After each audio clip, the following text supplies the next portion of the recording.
हमारे खुदावंद यीशु की अंजील मुकद्दस मत्ती के मुताबिक उसका नवा बाब 9 से 13 आयत तक। उस वक्त जब यीशु वहाँ से आगे बढ़ा तो एक शख्स को जिसका नाम मत्ती था महसूल की चौकी पर बैठे देखा और उससे कहा, मेरे पीछे हो ले।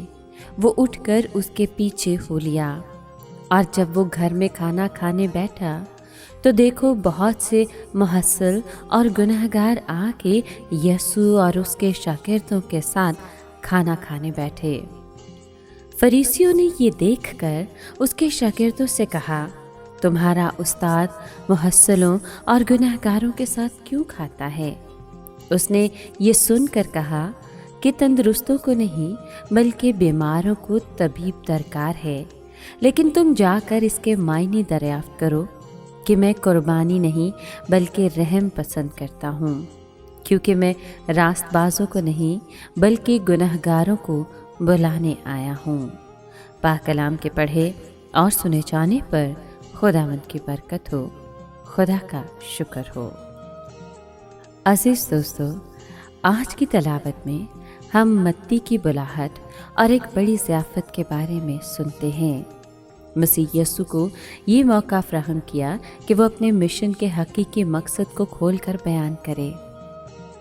फरीसी महसूल लेने वालों को यूँ समझते थे कि वो लाइसेंस याफ्ता लुटेरे और इंसान की शक्ल में दरिंदे हैं।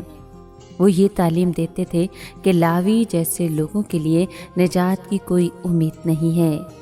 लेकिन मसीह ने उन्हें बताया कि वो खुद साख्ता रास्तबाजों को नहीं बल्कि गुनहगारों को निजात देने आया।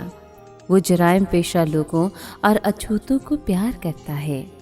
जब मसीह ने मत्ती को बुलाया कि वो उसके पीछे हो ले तो उसने मसीह में गहरी हमदर्दी को देखा और अपना सब कुछ छोड़कर उसके पीछे हो लिया।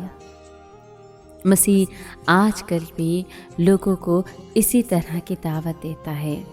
मसीह आज हमें भी यही दावत देता है कि हम अपना सब कुछ छोड़कर उसके पीछे हो लें। ए खुदावन, हमें तौफीक दे कि हम मत्ती की तरह तेरे प्यार को समझे, तेरी हमदर्दी को जानते हुए तेरे पीछे हो सकें। आमीन।